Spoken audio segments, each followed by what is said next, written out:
The room is full. We're a full pack. Thank you so much for your trust, for your time, and for your effort. Please welcome each and everyone. Tag the person at your side. Say thank you for coming here. It's a good inspiration. It's going to be very informative. Thank you. My story in Riway, just like each and every one of us, was not very smooth. As you know, when you are involved in an industry where it's a change and a revolution, something that would go against conventional practice, many will oppose you. Many will question your integrity. Many will ask your methods. And many will demonstrate skepticism. Is this true? Yes. But if the faith in you is strong, if your source of motivation is what we call intrinsic, sa Tagalog, nanggagaling sa loob, ang pagtiwala at the belief that you could be so much more, and the belief that you could come out successful in every endeavor. Okay? This is what we call intrinsic motivation. It comes from the very core of your being. And if you have something like that, then maybe you will survive your journey towards success. There are many of us in here that requires us to step out of our comfort zone. And this is exactly what happened to me. When I was in college, in the University of Santo Tomas, I was taking molecular biology.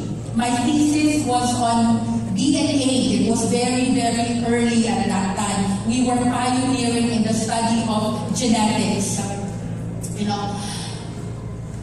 We passed it with flying colors. I don't know how it happened, pero I had uno in my thesis. It was so, not only that, I graduated cum laude. Okay? However, it didn't start out well for me because I was educated in a different country. As early as the 1980s, they had my parents, because my mother was dying from a disease called lupus. My father was so desperate to keep her alive. But if you are a teacher in the Philippines, your salary would not be enough for dialysis alone. And so, the many complications which sometimes require that you stay in a hospital for 3 months at a time. The only way to save my mother's life was to go to a country where they offer universal health coverage. Ang pinakamalapit na bansa is 1 hour 45 minutes from here, and that's Brunei. Everything is free. In return, my father created their first textbook in computer studies. He authored it. We were able to save my mother's life. She was supposed to die at the age of 28. But we saved her life up to 40 and then she passed on. No? Lupus is terminal. It's an autoimmune disease. You can't fight it. And so, I was the girl who studied overseas and had to transfer to UST. UST did not want to accept me because from their analysis, I was behind by 3 years in terms of educational intellectuality. Ibig sabihin, kulang ang alam ko, kulang ang education ko para tanggapin nila ako for freshman. But my father used his connections with the Dominicans and I was able to enter UST. I was the girl who failed almost all of her subjects during freshman.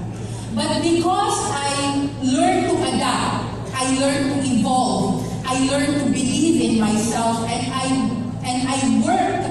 I studied with people who are a lot smarter than me, a lot more gifted, a lot more kinder, and a lot more persevered. I made it through college. You know, ladies and gentlemen, freshman in medicine, there were 64 of us, only 14 graduated. Okay? So, ladies and gentlemen, it didn't end there. It didn't end there. I thought about my mother a lot when she passed, especially when the doctor diagnosed after I graduated that I have lupus. Alam niyo ba, ang lupus ay namamana ng eldest daughter 90% of the time. Think of Chris Aquino.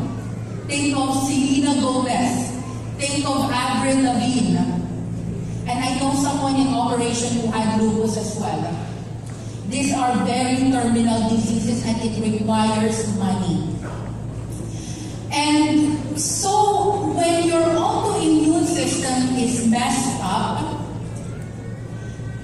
the doctor will usually give you 10 years to live from the diagnosis. And my laboratories, they're very, very chaotic. If we could go to the next slide. My laboratory from the Ministry of Health in Brunei showed that I was positive for malignant tumor. It's different from goiter. Ang goiter lumalaki. The malignant tumor is very, very cancerous. And I was in a chemo. I was in a pill, a white pill, that I had to drink for many, many years.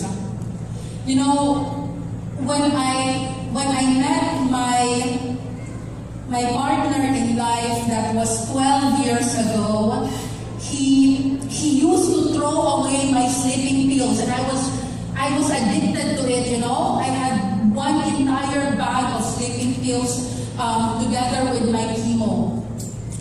And he told me that if you want to have a relationship with me, you will not drink that. So he threw it out the window. And that was the last time I saw a sleeping pill. But after that, he asked me to try Pure Tear. Pure Tear was introduced to him by Pegasus Alan Kang back in Brunei in 2015. At that time, he was the one suffering from prostate. Prostate, as you know, it's a wear and tear for men, you know. If you notice that you often go to the toilet or you lose libido, erection does not really happen for more than 5 minutes. It's very painful to urinate. There's like a burning sensation. Don't be afraid to see a urologist. Kasi 8 out of 10 male will suffer from inflammation or complication of the prostate. And so my husband was no different. But when he started, 50 ang PSA niya, ang normal ay 0. Anything more could mean that it's cancer. Pero yung ganun kalaki, bumagsak ng 1.57 in 6 months, ladies and gentlemen. So when it went okay with him, he decided to let me try Pure Tear. Although you can ask Eric, it was very difficult to convince me to try. Because being in the medical field, you question a lot. Tama? You question the thousands and thousands of pesos dedicated in the industry of stem cell. You question how it works. Now, ladies and gentlemen, this is how stem cell work. When your body is damaged, when you have organs that are malfunctioning, and it will happen. It's not a question of if mangyayari, it's a question of when, kailan, no? And you better be prepared when that happens. Now, when something is wrong, your bone marrow is triggered to produce stem cell. Now, the stem cell from your bone marrow can track, kaya niyang hanapin ang specific site of damage. Then the stem cell can multiply into millions of cells. And number 3, the stem cell can transform into any type of tissue the organ needs to repair itself. So that is the job of the stem cell that is produced by your bone marrow. The problem is that there are very few donors. Konti ang willing mag-share ng bone marrow transplant. Are you following me? Yes. Because they will drill a hole and it will cost millions. Last I heard in Manila doctors and St. Luke's, it was 1.2 million up to 2.75 million. No? So, the world, as it is very technologically advanced. We find ways, parang video lang, no? We find ways. There are now advancement in technology that could mimic how the stem cell works, but cheaper. Instead of bone marrow, they will find it from placenta. That is why we have pure tear placenta. The stem cells are extracted from the placenta itself. Okay? So, it became a lot cheaper. I mean, you compare that with the regular clinical injection of 45,000. No? You compare one capsule of pure tear at 350 pesos, panalo ka na. Why? Almost the same properties. Buhay, bioactive, and it can repair and regenerate as well. The only difference, hindi mo kailangan ma-hospital, hindi mo kailangan gumastos ng milyon, and most of all, it's very convenient, effective, and affordable. Tama? So, I didn't know this, but it took me quite a while to appreciate it, no? When my hyperthyroid, when my malignant tumor started disappearing, kasi I went to my endocrinologist, and when they did my TSH, my T3, my T4, all my hormones, everything was normal. It was as if I never had a tumor in my thyroid, ladies and gentlemen. And that was only after 6 months of taking pure tear. Okay? Now, the problem was the complications that lupus can bring. You will notice a lot of internal bleeding. You will bleed from your nose, from your ears, even your poo and your wee-wee may have blood. No? So you were constantly bleeding, and it could really get to you. Next slide, please. And so it became complicated more. Kasi hindi naman parang magic ang pure tear. I'll be honest with you, ha? You don't think of pure tear as something that is so miraculous that it's going to cure everything. It doesn't work that way. Okay? Pure tear is a supplement that could help your body to some extent to repair what is damaged. So the recovery is progressive. So you may choose to take your tear for 6 months, but you may choose to take it a little bit longer for the effect to be more long-term. Are you following me? Yes. What you see on the screen is an actual mammogram of my left breast. So my left breast has a tumor, active tumor. And the biggest by far is the one on top, longitudinal. It's 7 by 7, followed by the center, which is an 8 by 8, and then a little more dispersed. Now, my doctor in St. Luke said, there's no point in putting you into chemotherapy. Radiation will not even help you at this point.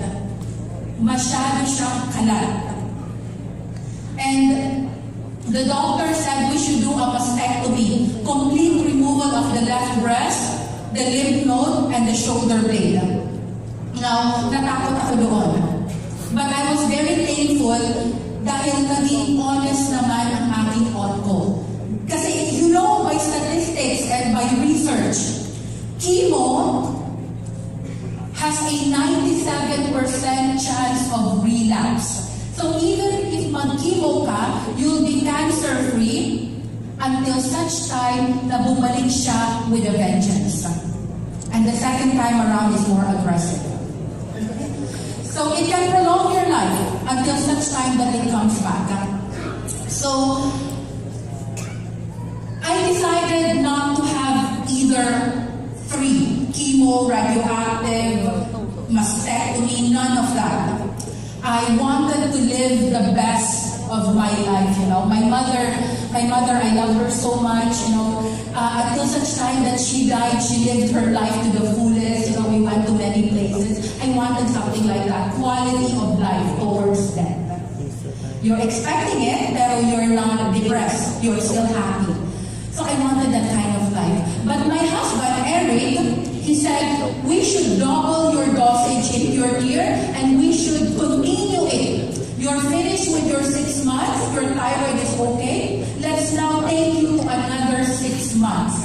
So let's take your ear for 1 year. 1 year, ladies and gentlemen. 2 in the morning, 2 in the evening.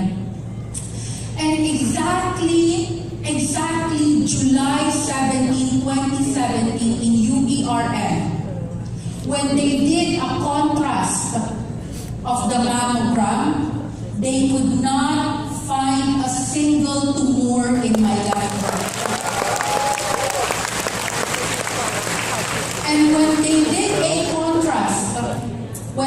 a contrast, you can see with the circle, the conclusion was early breast cancer, and that was in 2015. Next slide, please. 2017, assessment category 1, negative cancer on both breasts. So, ladies and gentlemen, this kind of second life, you cannot be selfish in life. You know, I always believe that we are all interdependent. We're connected in one way or another. And whatever blessings we receive, we should share it to many people. Kasi how many do you know are suffering from diseases? From the statistics earlier by the World Health Organization in 2018, 54% of the total global population dies from terminal diseases. 1:1 yan, ladies and gentlemen. Don't you think you could be an inspiration to them? Don't you think that your laboratories could give hope? Don't you think that you will make a lot of people, a lot of family, a lot of children happy because they could keep their parents a little longer? So that's what I did. My husband took 1 year to persuade me to live my career in Brunei. I worked in a law firm for a decade, and it's very well paid.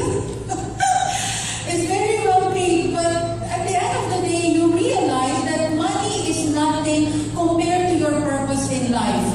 And so I resigned and went full-time, ladies and gentlemen, in your ear. Ang dinanas ko hindi biro. I grew up in Brunei since 1980s. You know what that means? I do not know anybody in the Philippines, not even my cousins. I have never met my cousins. So it was difficult for me to market your deer in a country where I come from but do not know anybody. I felt alienated. Ang Tagalog ko, Diyos ko dahil maaawa ka. So, but then I found myself where my father was born in Mindanao. I found myself marketing pure deer in Mamansabayo, Kidapawan, Marawi, South Cotabato, Pagadian, Butuan, you know. And it was in the middle of the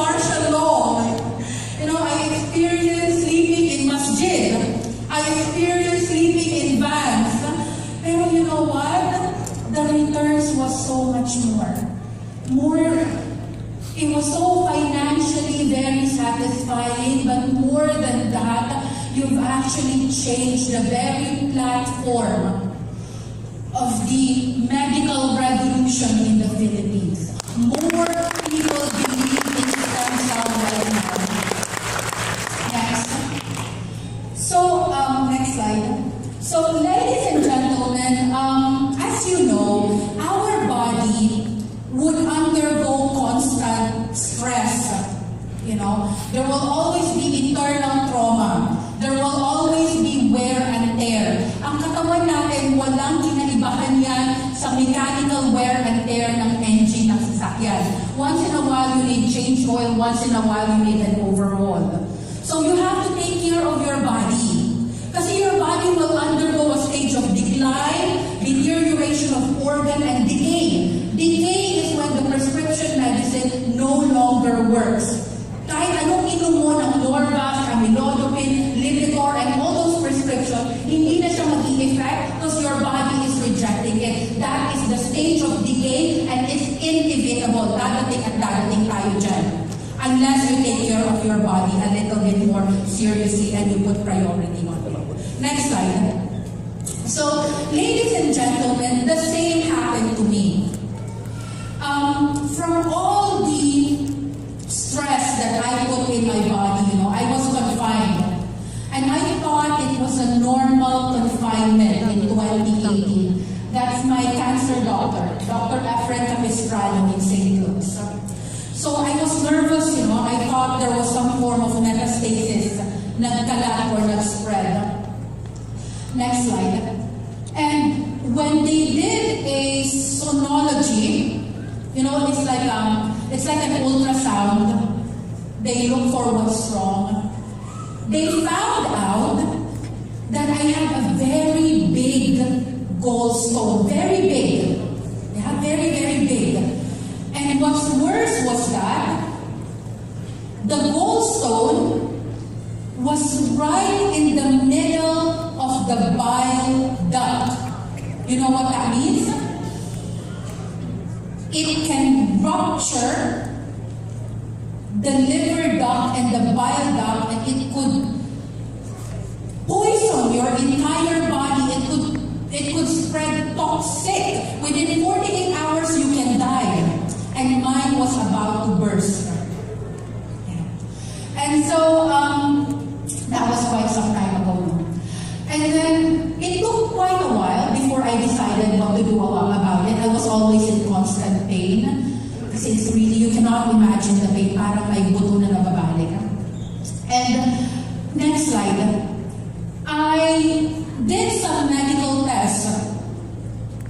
They found out that my blood, my prothrombin count, is very, very high. Ibig sabihin yan, my body was regenerating the blood cells very, very quickly. And mind you, I was taking pure tear all the time. 2 in the morning and 2 in the evening. I never stopped it. Kasi when you're a distributor, there are many ways to get your pure tear for free. There are many ways for the company to give you incentives in free consumption for your daily needs. No?